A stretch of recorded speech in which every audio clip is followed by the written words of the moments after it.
Hello friends, you are most welcome on my YouTube channel super commerce. Commerce एक ऐसी stream है जिसमें कई सारे सब्जेक्ट्स ऐसे होते हैं जिनके बारे में पहले आपने कभी नहीं पढ़ा होता है। क्लास 11th में बिजनेस स्टडीज एक ऐसा ही सब्जेक्ट है जिसके बारे में स्टूडेंट्स ने पहले कभी पढ़ा नहीं होता है। तो बिजनेस स्टडीज में अच्छे मार्क्स लाने के लिए जरूरी है कि इसके बेसिक नॉलेज आपको जरूर होनी चाहिए, और वो सारी बेसिक नॉलेज आपको इसके मिलती है फर्स्ट चैप्टर से। तो फर्स्ट चैप्टर अपने आप में ही इंपॉर्टेंट हो जाता है, जो कि आपको बेसिक नॉलेज तो प्रोवाइड कराता है, साथ ही एग्जाम पॉइंट ऑफ व्यू से भी ये काफी इंपॉर्टेंट है। तो इस वीडियो में मैंने बहुत ही इजी लैंग्वेज में इस पूरे चैप्टर को समझाने की कोशिश की है, और इस वीडियो में हम कवर करेंगे कि बिजनेस क्या होता है, बिजनेस का क्या कंसेप्ट है, एक्टिविटीज कितने तरह की होती हैं, इकोनॉमिक एक्टिविटीज क्या होती है, नॉन इकोनॉमिक एक्टिविटीज क्या होती हैं, इकोनॉमिक एक्टिविटीज कितने तरह की होती हैं जिसमें बिजनेस, प्रोफेशन और एम्प्लॉयमेंट के बारे में हम पढ़ेंगे। फिर आगे बिजनेस को कितनी कैटेगरीज में डिवाइड किया गया है, प्राइमरी इंडस्ट्रीज, सेकेंडरी इंडस्ट्रीज और टर्शरी इंडस्ट्रीज। फिर प्राइमरी सेकेंडरीज के कितने पार्ट होते हैं, कॉमर्स क्या होता है, ऑक्सिलरी टू ट्रेड क्या होता है, ये सब हम इस वीडियो में कवर करेंगे। और साथ ही साथ ये वीडियो दोनों तरह के स्टूडेंट्स के लिए है, चाहे फिर वो हिंदी मीडियम से हो या फिर इंग्लिश मीडियम से। तो इन सबको जानने के लिए चलिए इस वीडियो को स्टार्ट करते हैं। देखिए, बिजनेस को समझने से पहले आप ये समझिए कि आप हमेशा कुछ ना कुछ काम करते रहते हो, यानी आप कभी भी खाली नहीं बैठते हो, चाहे फिर वो काम करने से आपको कुछ मिले या फिर ना मिले। जैसे कि आप चाहे टीवी देख रहे हो, लैपटॉप पर अपनी कुछ पढ़ाई कर रहे हो, या फिर आप खेल रहे हो, या फिर आप किसी को खेलना सिखा रहे हो, या फिर आप खेती बाड़ी कर रहे हो, या फिर आप खाना बना रहे हो, अपने भाई बहन को पढ़ा रहे हो, या फिर आप किसी स्कूल में जाकर बच्चों को पढ़ा रहे हो। तो आप हमेशा कुछ भी काम क्यों ना करो, उसमें से कुछ काम ऐसे होते हैं जिनको करने पर आपको पैसे मिलते हैं, यानी ऐसे काम अगर आप उन्हें करोगे तो आपको इनकम रिसीव होगी, यानी आप अपनी कमाई करोगे। तो इसीलिए हम जितने भी काम क्यों ना करें उनको दो तरीके से डिवाइड किया जा सकता है, यानी हर एक एक्टिविटी को दो ग्रुप्स में डिवाइड किया जा सकता है। पहले काम वो होते हैं जिनको करने से आपको पैसे मिलते हैं, यानी उन काम को करने से आपको इनकम रिसीव होती है, जैसे स्कूल में जाकर बच्चों को पढ़ाना, रेस्टोरेंट में जाकर खाना बनाना, या फिर किसी स्पोर्ट क्लब में जाकर स्टूडेंट्स को स्पोर्ट्स एक्टिविटीज़ सिखाना। वहीं दूसरे काम कुछ ऐसे होते हैं जिनको करने पर आपको पैसा नहीं मिलता है, जैसे आप टीवी देख रहे हो, या फिर खेल रहे हो, या फिर आपकी मम्मी घर पर खाना बनाती है, या फिर आपकी मम्मी आपको घर पर पढ़ाती है, या फिर आपके पापा आपको अलग अलग स्पोर्ट्स एक्टिविटीज सिखाते हैं। तो ये सारी एक्टिविटीज ऐसी होती हैं जिनको करने पर आपको कोई भी पैसा नहीं मिलता है। और ये सारे काम क्यों किए जाते हैं? ये सारे काम किए जाते हैं इमोशनल फीलिंग्स की वजह से, या फिर देशभक्ति, या फिर किसी की तरफ अपना प्यार शो करने के लिए। तो ऐसे काम जिनको करने पर हमें पैसा मिलता है उसको बोलते हैं इकोनॉमिक एक्टिविटीज, और हिंदी में बोलेंगे आर्थिक गतिविधियां। जबकि ऐसे काम जिनको करने पर आपको कोई भी पैसा नहीं मिलता है उनको बोलेंगे नॉन इकोनॉमिक एक्टिविटीज, यानी गैर आर्थिक गतिविधियां। यहाँ पर इसको अच्छे से समझने के लिए आप ये देखिए इको का मतलब होता है मनी, यानी अर्थ का मतलब होता है धन, और इकोनॉमिक यानी आर्थिक का मतलब होता है रिलेटेड टू मनी, यानी पैसे से संबंधित। तो अगर आप कुछ भी काम कर रहे हो, उस काम को करने पर आपको पैसा मिलता है, आपको इनकम मिलती है, तो वो आपकी इकोनॉमिक एक्टिविटीज होगी। इसके अलावा आप कुछ भी करो वो सारी एक्टिविटीज आपकी नॉन इकोनॉमिक एक्टिविटीज हो जाएंगी। तो क्योंकि यह आपकी जो पूरी बुक है, या फिर कॉमर्स स्ट्रीम के बारे में हम बात कर लेते हैं, ये कॉमर्स स्ट्रीम सिर्फ और सिर्फ इकोनॉमिक एक्टिविटीज पर ही फोकस करता है, फिर चाहे वो अकाउंटेंसी का सब्जेक्ट हो, इकोनॉमिक्स का सब्जेक्ट हो, या फिर बिजनेस स्टडीज का। तो इकोनॉमिक एक्टिविटीज के बारे में ही आपको पढ़ना है। तो आगे चल के हम देखते हैं कि इकोनॉमिक एक्टिविटीज कितने तरह की होती हैं। इकोनॉमिक एक्टिविटीज भी कई तरह की होती हैं। देखिए, कुछ लोग जॉब करते हैं, कुछ लोग अपना बिजनेस करते हैं, कुछ लोग डॉक्टर होते हैं, तो कुछ लोग वकील होते हैं। तो सिमिलरली इन्हीं सब के बेसिस पर सभी तरह की इकोनॉमिक एक्टिविटीज को 3 भागों में डिवाइड किया जा सकता है। पहला होता है बिजनेस, व्यापार, दूसरा होता है प्रोफेशन, जिसको हिंदी में बोलते हैं पेशा, और तीसरा होता है एम्प्लॉयमेंट, जिसको हिंदी में बोलते हैं रोजगार। और आई होप एम्प्लॉयमेंट के बारे में आप सभी जानते होंगे, यानी जब आप जॉब करते हो, किसी के अंडर में आप काम करते हो, आपका कोई एक मालिक होता है और आप उसके नौकर होते हो, चाहे फिर आप प्राइवेट सर्वेंट हो या फिर आप एक गवर्नमेंट सर्वेंट हो, यानी आप सरकारी नौकरी कर रहे हो या फिर प्राइवेट नौकरी कर रहे हो, ये सब एम्प्लॉयमेंट के अंडर में आते हैं। आपका मालिक आपसे जो कहेगा आपको वो करने पड़ेंगे। इसमें हो सकता है जॉब के अकॉर्डिंग क्या स्किल्स की जरूरत है, यानी जॉब जिस नेचर की होगी उसी के अकॉर्डिंग इसकी स्किल्स और क्वालिफिकेशन चाहिए होती है। एक नॉर्मल वर्कर के लिए कोई भी क्वालिफिकेशन नहीं चाहिए होती है, जबकि अगर आप हाई प्रोफाइल जॉब करते हो तो वहां पर आपको स्पेसिफिक स्किल्स चाहिए होती हैं। तो उसके अकॉर्डिंग ये सब चेंज होती रहती है। और जब आप काम करते हो तो बदले में आपको मिलता है क्या, रेम्यूनरेशन इंग्लिश में बोलते हैं और हिंदी में बोलेंगे पारिश्रमिक, यानी सैलरी और वेजेस। इसके बाद कुछ काम ऐसे होते हैं जिनको करने के लिए स्पेशल स्किल्स या फिर नॉलेज की जरूरत होती है। अगर वो आप में नहीं है तो आप उनको कभी नहीं कर पाओगे। जैसे एक डॉक्टर बनने के लिए आपको MBBS करना पड़ता है, लॉयर यानी वकील बनने के लिए आपको LLB करना पड़ेगा, CA यानी चार्टर्ड अकाउंटेंट बनने के लिए आपको CA का कोर्स करना पड़ेगा। और अगर आपने ये सब कोर्स नहीं किया हुआ है तो आप ये सब नहीं बन पाओगे। तो अगर किसी काम को करने के लिए आपको स्पेशल स्किल, स्पेशल पढ़ाई की जरूरत होती है तो वो आते हैं प्रोफेशन की कैटेगरीज में। इसमें मैनेजर्स आ जाते हैं, CAs आ जाते हैं, लॉयर्स आ जाते हैं, डॉक्टर्स आ जाते हैं। और साथ ही साथ इसका एक दूसरा रूल ये भी होता है कि जो भी प्रोफेशन आप चुनो उसका जो भी इंस्टीट्यूशन होगा उसके कुछ गाइडलाइंस होंगे, कुछ रूल्स एंड रेगुलेशन होंगे, वो आपको फॉलो करने पड़ेंगे। जैसे कि अगर हम डॉक्टर्स की बात करें तो मेडिकल काउंसिल ऑफ इंडिया के सभी डॉक्टर्स मेंबर होते हैं और वो जो भी कोड ऑफ कंडक्ट डिसाइड करते हैं वो सभी डॉक्टर्स को मानने होते हैं। सिमिलरली इंडिया में जितने भी लॉयर्स हैं वो सभी के सभी बार काउंसिल ऑफ इंडिया के सदस्य होते हैं और बार काउंसिल ऑफ इंडिया के जो भी कोड ऑफ कंडक्ट हैं वो सभी सारे लॉयर्स को मानने पड़ेंगे। तो प्रोफेशन के लिए दो रूल्स जरूरी हैं कि आपको स्पेशल नॉलेज होनी चाहिए, साथ ही किसी प्रोफेशन से रिलेटेड जो भी इंस्टीट्यूशंस है उसके कोड ऑफ कंडक्ट यानी दिशा निर्देश, रूल एंड रेगुलेशन क्या है वो सभी को मानने पड़ते हैं। लेकिन हमारी जो बुक है वो है बिजनेस के ऊपर, यानी जो आपकी पूरी बिजनेस स्टडीज की बुक है वो बिजनेस की बात करती है, बिजनेस के बारे में बताती है।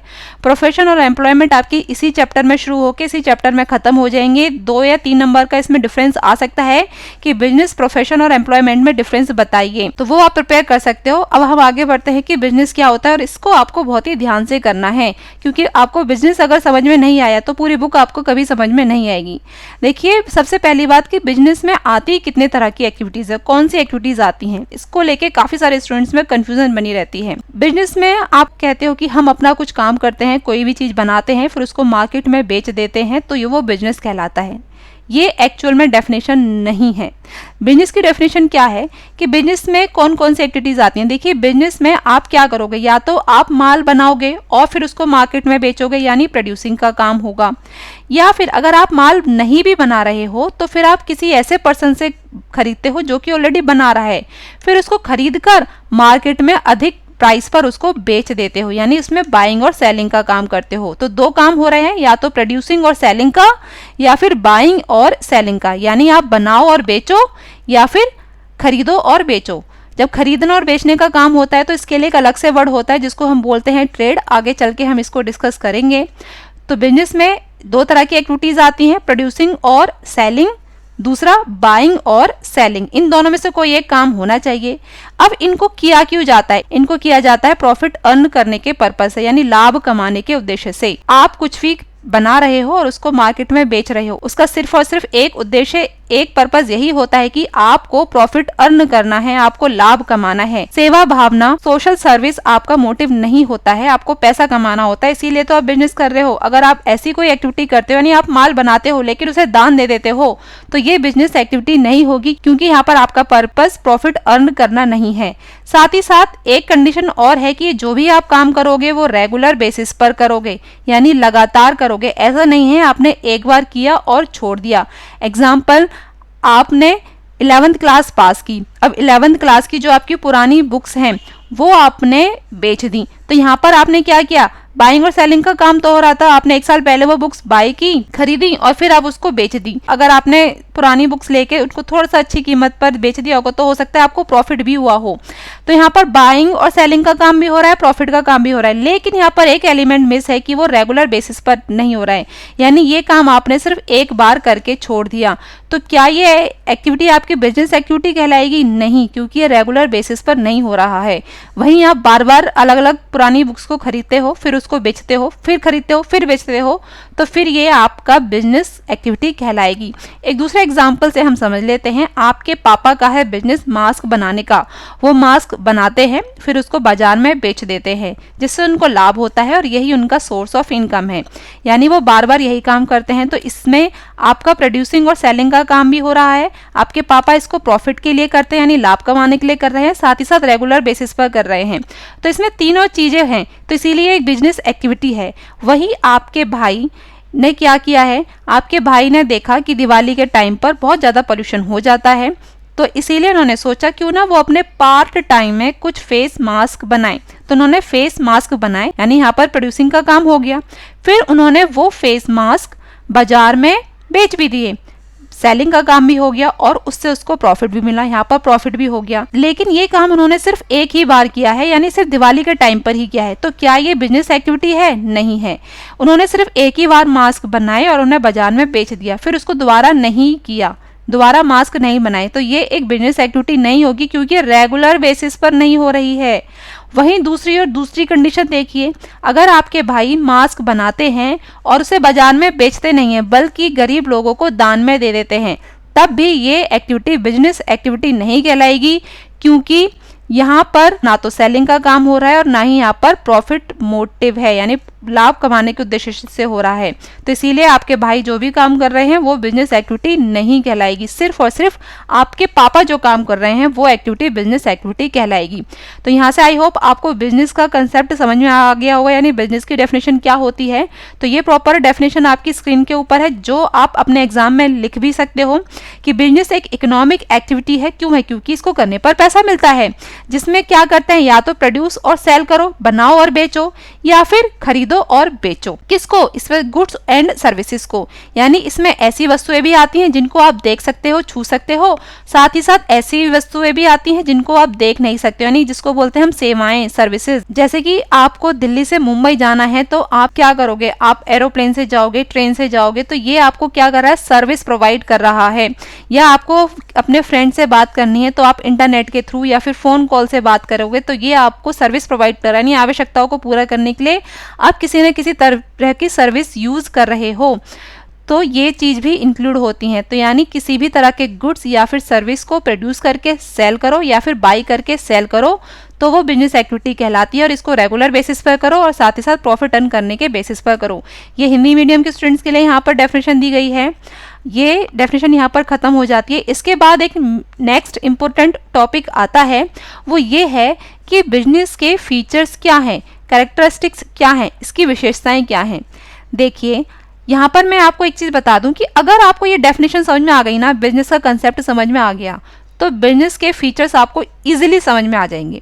ये जो मैंने यहाँ पर हाईलाइट किया हुआ है, यही बिजनेस की कैरेक्टरिस्टिक्स है, यानी विशेषताएं हैं। यानी पहली विशेषताएं इकोनॉमिक एक्टिविटी, दूसरी प्रोड्यूस या फिर सेल या फिर बाइंग और सेलिंग, तीसरी गुड्स एंड सर्विसेज में डील करती है, चौथी रेगुलर बेसिस पर, पांचवी प्रॉफिट अर्न करने के पर्पस से, यानी लाभ कमाने के उद्देश्य से। यहाँ पर इसका एक्सप्लेनेशन दिया गया है हिंदी लैंग्वेज के साथ साथ, क्योंकि मैं ऑलरेडी इन सबको समझा चुकी हूँ, इसलिए दोबारा नहीं समझा रही हूँ। आई होप आपको समझ में आ गया होगा। उसके बाद है नेक्स्ट, बिजनेस एक्टिविटीज के भी क्या कई टाइप्स होते हैं? तो उसका आंसर है यस। अभी तक आपने एक्टिविटीज को दो पार्ट्स में डिवाइड किया, इकोनॉमिक और नॉन इकोनॉमिक। फिर इकोनॉमिक एक्टिविटीज को तीन तरह से डिवाइड किया, बिजनेस, प्रोफेशन और एम्प्लॉयमेंट। अब जो बिजनेस एक्टिविटीज हैं वो भी दो तरह की होती हैं। पहली होती है इंडस्ट्री और दूसरी होती है कॉमर्स। क्यों होती है? देखिए, आपके पापा मास्क बना रहे हैं और उसको बाजार में बेच रहे हैं, वेरी गुड। आपके पापा के दोस्त हैं, वो क्या कर रहे हैं? ट्रांसपोर्टेशन का काम करते हैं। भाई वो माल को एक जगह से दूसरी जगह ले जाते हैं। आपके मामा जी हैं, वो क्या करते हैं? वो उनका गोडाउन का काम है, यानी वो लोगों को भंडारण की सुविधा यानी वेयर हाउसिंग की फैसिलिटीज प्रोवाइड कराते हैं। यानी अगर लोगों को जरूरत हो तो वो अपना एक्स्ट्रा बना बनाया माल उसमें स्टोर कर सकते हैं, भंडारण कर सकते हैं।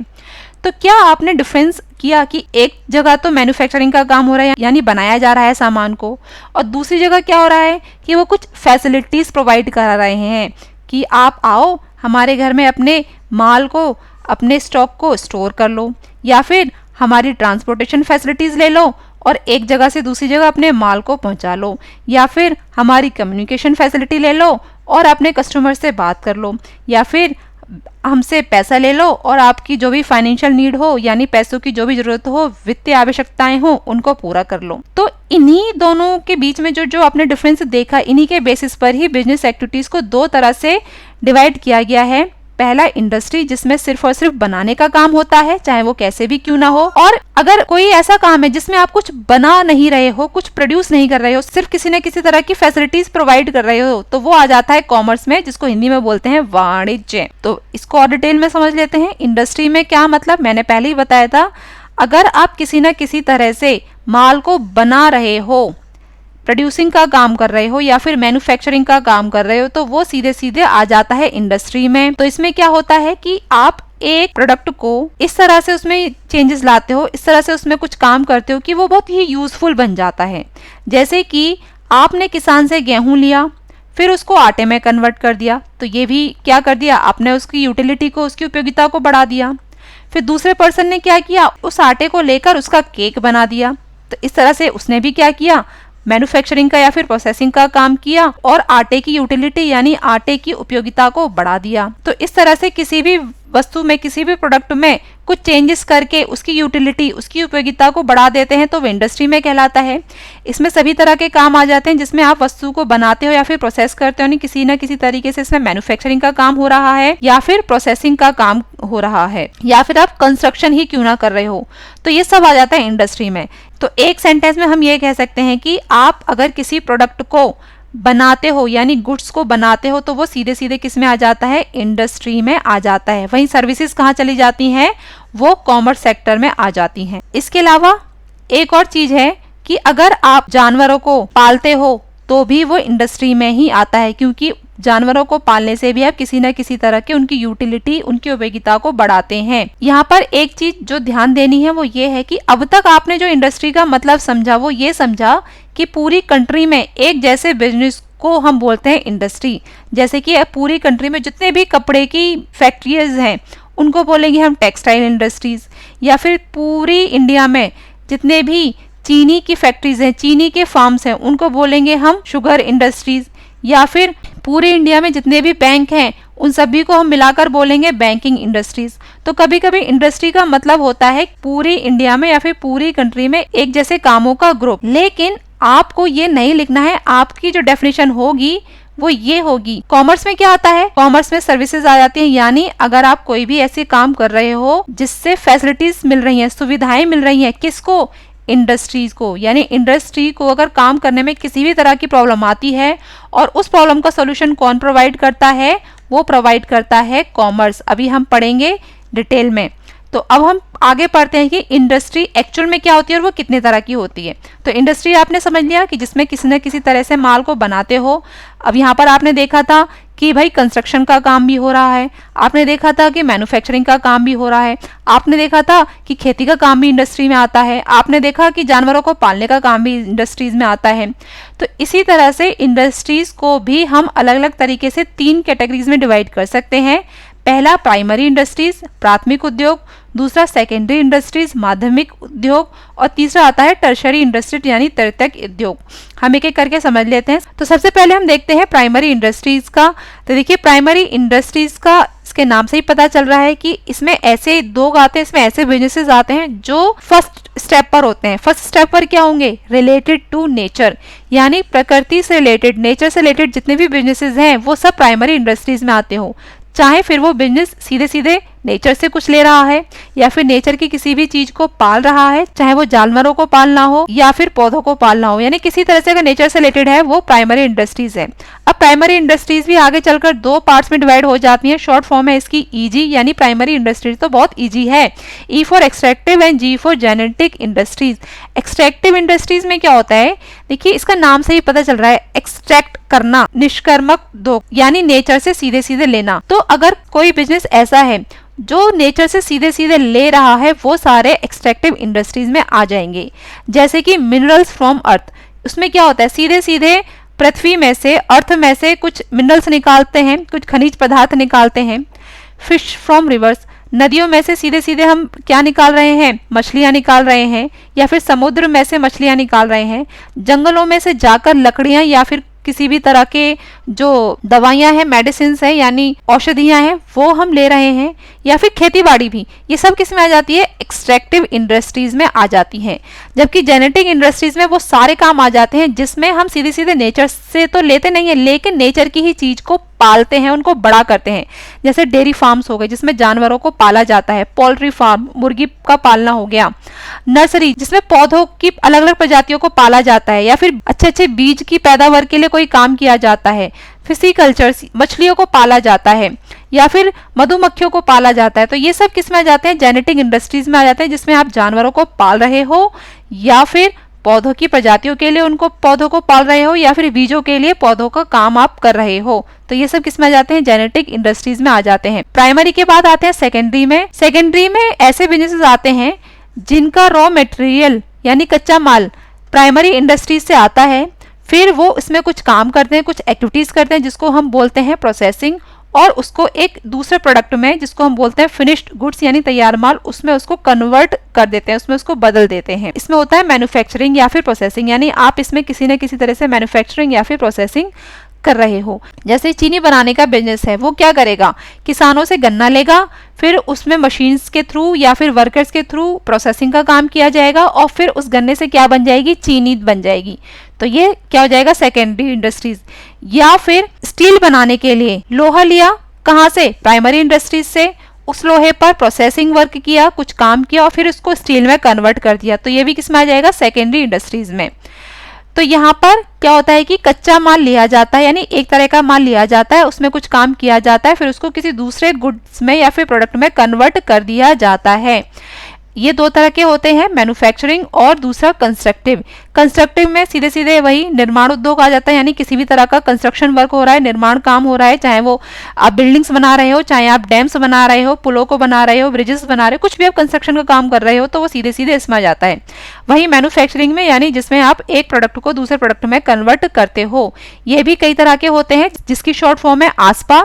ए फॉर एनालिटिकल इंडस्ट्रीज यानी विश्लेषणात्मक उद्योग, S for synthetical industries, P for processing industries and A for assembling industries. अब जो मैन्युफैक्चरिंग इंडस्ट्रीज हैं, ये चार तरह की क्यों होती हैं, क्योंकि मैन्युफैक्चरिंग में भी तो कई तरह से मैन्युफैक्चरिंग किया जा सकता है ना।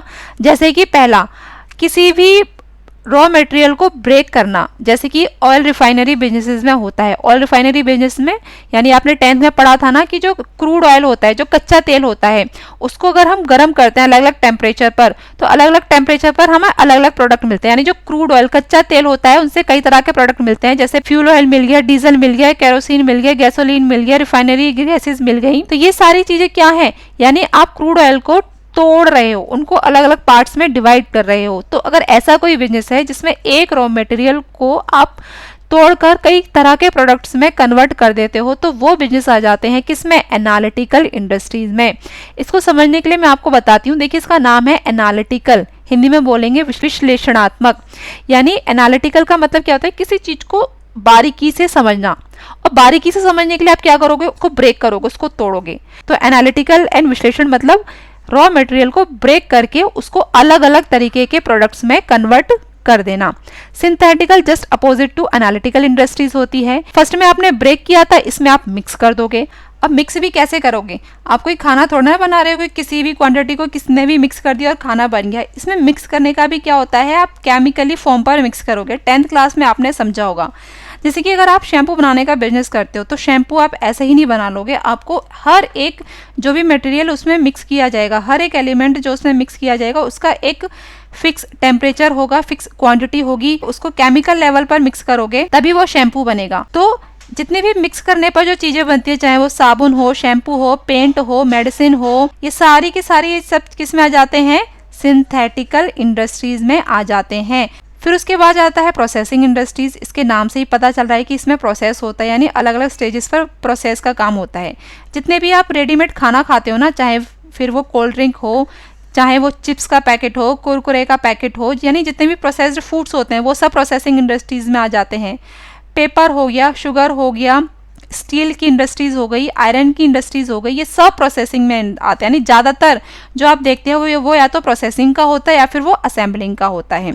असेंबलिंग में आप याद करने के लिए रख सकते हो कि ये इलेक्ट्रॉनिक से रिलेटेड है। इलेक्ट्रॉनिक में आप क्या करते हैं कि अलग अलग पार्ट्स होते हैं, फिर आप उनको असेंबल करके एक नया पार्ट बना लेते हो, चाहे वो कंप्यूटर का हो, लैपटॉप का हो, मोबाइल फोन का हो, कार का हो, ऑटो का हो, किसी का भी हो। इसके अलग अलग पार्ट्स को आप कंबाइन करते हो, यानी असेंबल करते हो, फिर आपको एक नया प्रोडक्ट मिल जाता है। तो आई होप आपको पता चल गया होगा कि मैन्युफैक्चरिंग इंडस्ट्रीज के कितने पार्ट्स होते हैं। आसपा इसकी शॉर्ट फॉर्म है। अब आते हैं हम टर्सरी इंडस्ट्रीज में। देखिए, टर्सरी इंडस्ट्रीज कुछ नहीं है, जो आपने कॉमर्स पढ़ा था वही टर्सरी इंडस्ट्रीज है।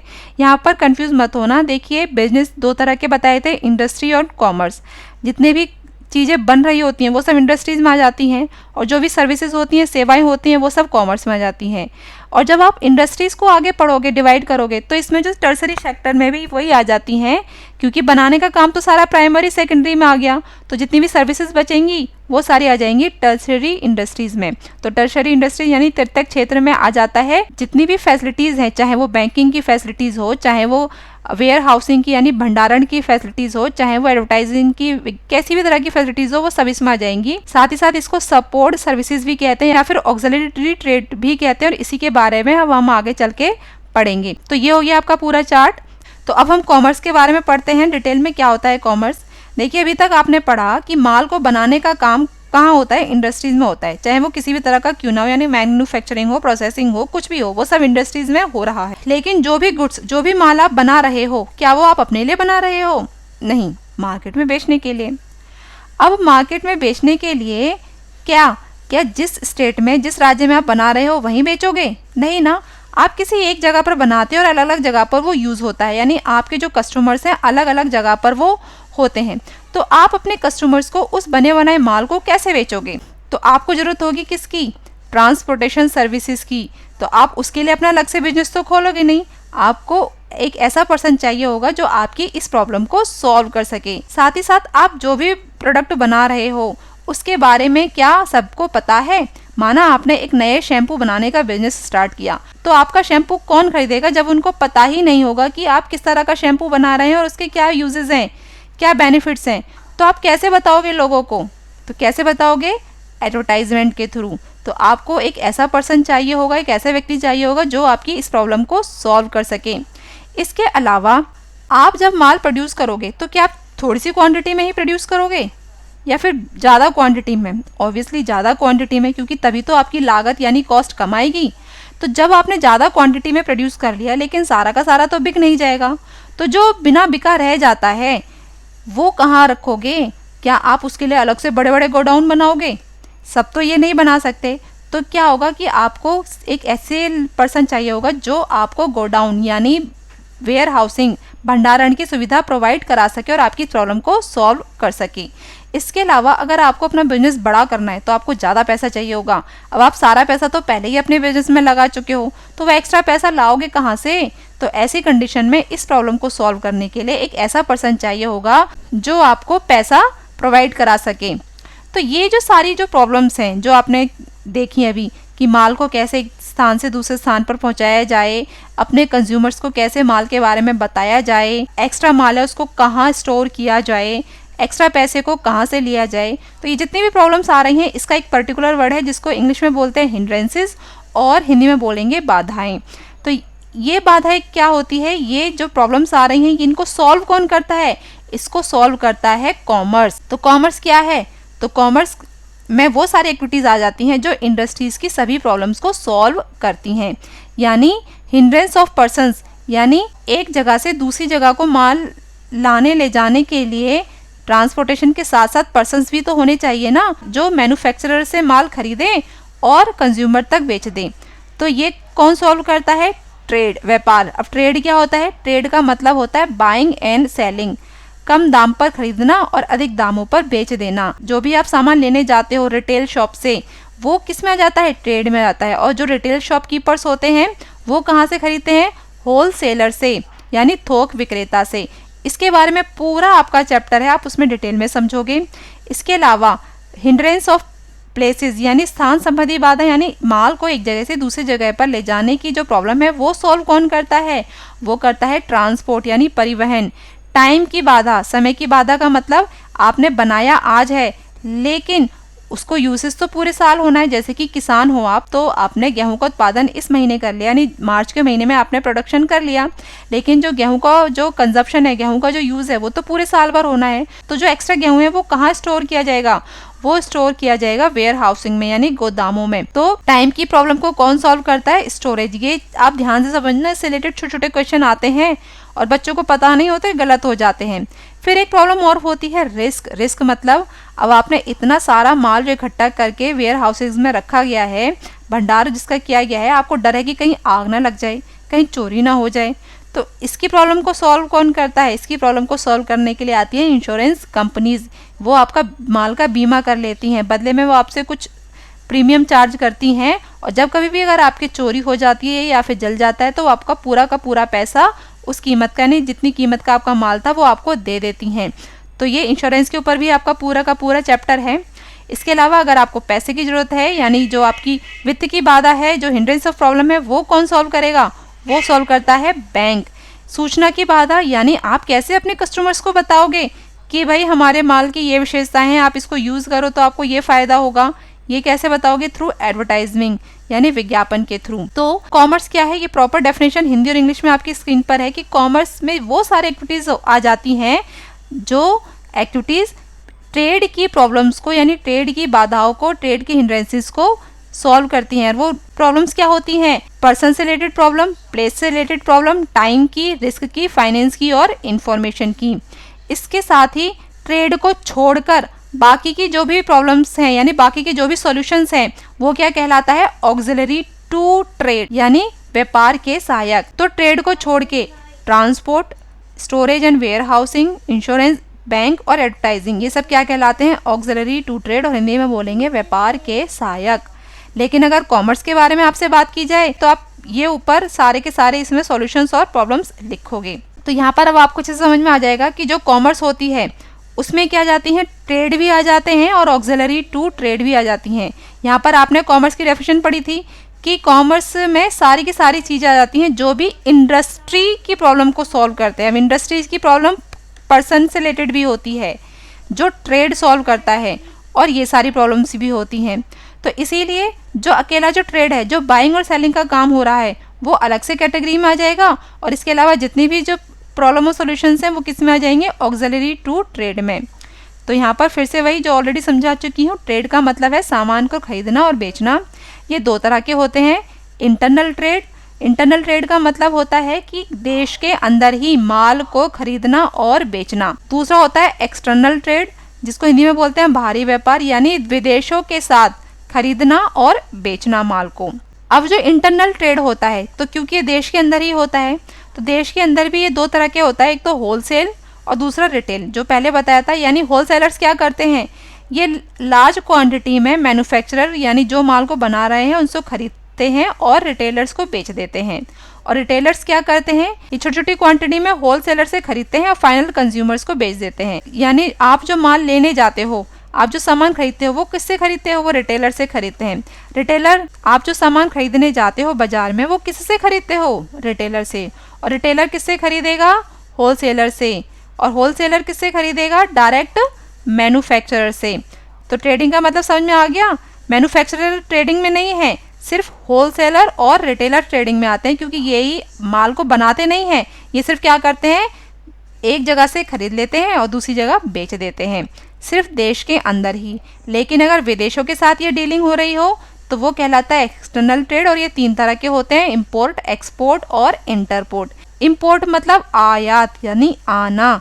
आना कहाँ से? विदेशों से जब माल खरीदा जाता है तो वो इंपोर्ट कहलाता है। एक्सपोर्ट निर्यात, निर्यात मतलब निकालना।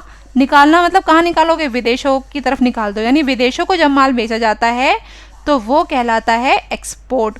इंटरपोर्ट मतलब, इंटरपोर्ट का मतलब है कि आपने दूसरी जगह से माल मंगा लिया और फिर किसी और देश को बेच दिया, यानी आपने अपने देश में यूज नहीं किया। तो जब किसी और देश को एक्सपोर्ट करने के लिए माल को इंपोर्ट किया जाता है तो वो कहलाता है इंटरपोर्ट, या फिर हिंदी में इसको आयात निर्यात और पुनर्निर्यात भी कहते हैं। तो ये हो गए आपके ट्रेड। अब ऑक्सिलरी टू ट्रेड, या फिर इसको सर्विस सेक्टर भी बोलते हैं, टर्शरी सेक्टर भी बोलते हैं। तो इसमें वो सारी एक्टिविटीज़ होती हैं जो इंडस्ट्री और ट्रेड की प्रॉब्लम्स को सॉल्व करने के लिए की जाती हैं। इसमें वही जो ऑलरेडी बता चुकी हूँ, परिवहन एंड संचार, बैंकिंग आ गया, ट्रांसपोर्टेशन आ गया, इंश्योरेंस आ गया, वेयर हाउसिंग आ गया, एडवर्टाइजिंग आ गया। इसी के साथ ये वीडियो खत्म होता है। ये वीडियो आपको कैसा लगा नीचे कमेंट बॉक्स में लिखकर मुझे जरूर बताइएगा, और अगर आपको पसंद आया हो तो लाइक कीजिए, साथ ही साथ हमारे इस चैनल को सब्सक्राइब कीजिए। और अगर आपने सब्सक्राइब कर लिया है तो उसके लिए थैंक यू, साथ ही साथ वीडियो देखने के लिए भी थैंक यू।